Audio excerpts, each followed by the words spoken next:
it's great. I mean, it's great to have been a part of this golf course. It really is. I never thought it would achieve the status that it has.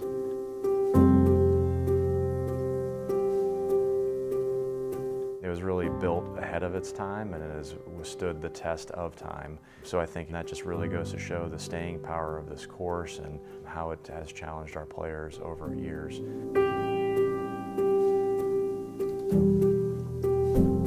What I love about Pete Dye golf courses is he plays with your imagination, your imagery. It makes you think that there's not nearly as much room on maybe the short side as there really is.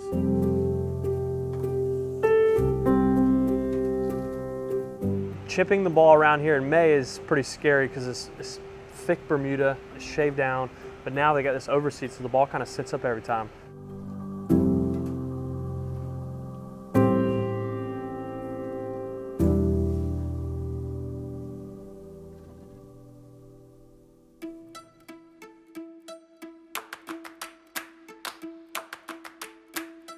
The property really had two things going for it from the beginning. The first was the location, which Dean Beman wanted to be close to the ocean. He had moved the tournament to Sawgrass in 1977, and then decided he wanted to build his own golf course and looked in this area. But the Fletchers, who own this property, were smart enough to realize that if we could get this kind of golf course on their land, it would make all the surrounding land very, very valuable. The property itself had a great location and it had beautiful tree cover. But unfortunately, what it didn't have going for it was a lot of uplands. There are some great stories that I love to hear about how this was, hundreds of acres of swampland and an amazing challenge for Pete Dye and Bobby Weed and others on his apprenticeship staff to craft this land and make this swampland into a pretty amazing golf course that tests our players even today.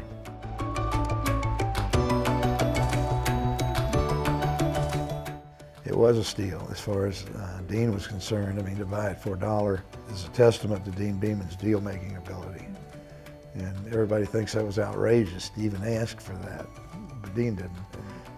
The Fletchers did realize that they could never afford to build the kind of golf course. No developer could afford to build the kind of golf course that Dean was going to build, the tour was going to build, and certainly couldn't stage an event equivalent to what the tour was going to do.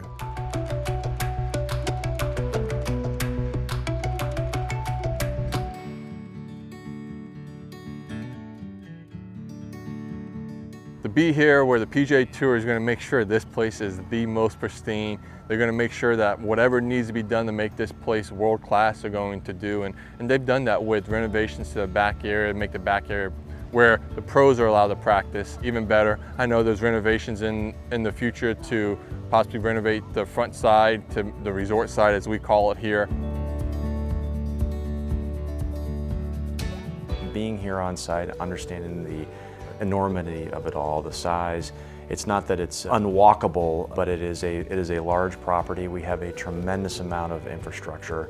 It was originally designed not only to be purpose-built for players, but purpose-built for fans.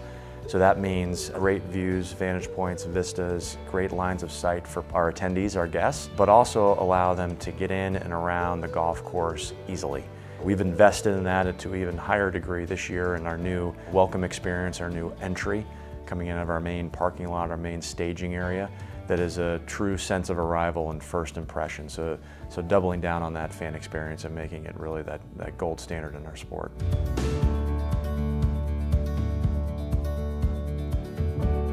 Typically these fairways are hard to hit because they're firm and they're tight, but I think this grass makes the ground softer, and so the fairways in a sense become wider. So you might see guys taking more club off the tee than they would have if it was in May.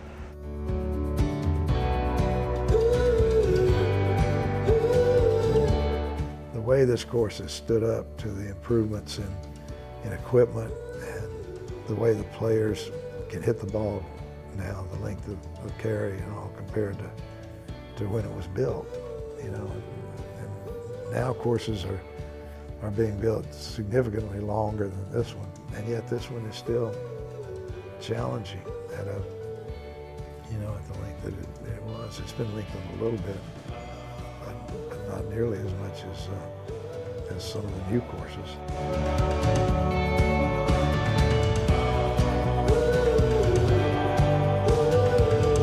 So right now it's really soft because we're letting the ryegrass grow up, but also we've had a lot of rain here in the area for the last couple of months. So the course is a little bit softer, but from what I've seen lately, you want to drive the ball in the fairway.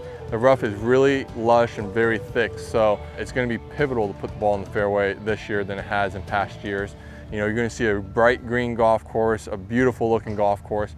Not that it wasn't beautiful in May, but it's completely different. Contrasts what we've seen in May to now.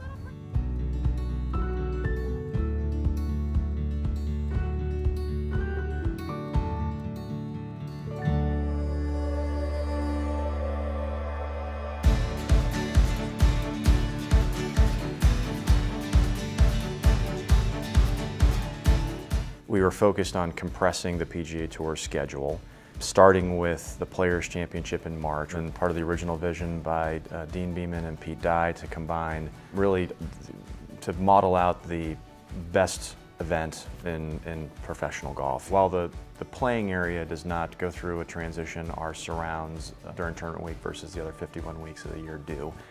Having it originate here in a select group of people that are in the clubhouse and the players and their families throughout it makes it a pretty special place to be. And then the greens, as of now, they're softer. They're a little slower, but I don't think they'll be slower for the tournament. But I do think those factors are telling you it's going to be easier, but then we're going to probably have to deal with the wind in the cooler temperatures. So who knows what it'll be like, but I think if we have good weather, the scores might be a little better.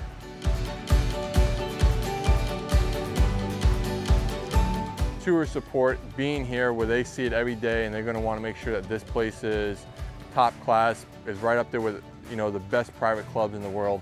It's awesome to be a part of, and it's awesome to see how much they care about, just not the tour, but TPC Sawgrass as well. I look back now at the pictures of the grand opening, and it's frightening how unfinished it was, and yet we thought we were done. And compared to where we started, we were done. But the tour has continued to refine this golf course and change this golf course, and it'll never be finished.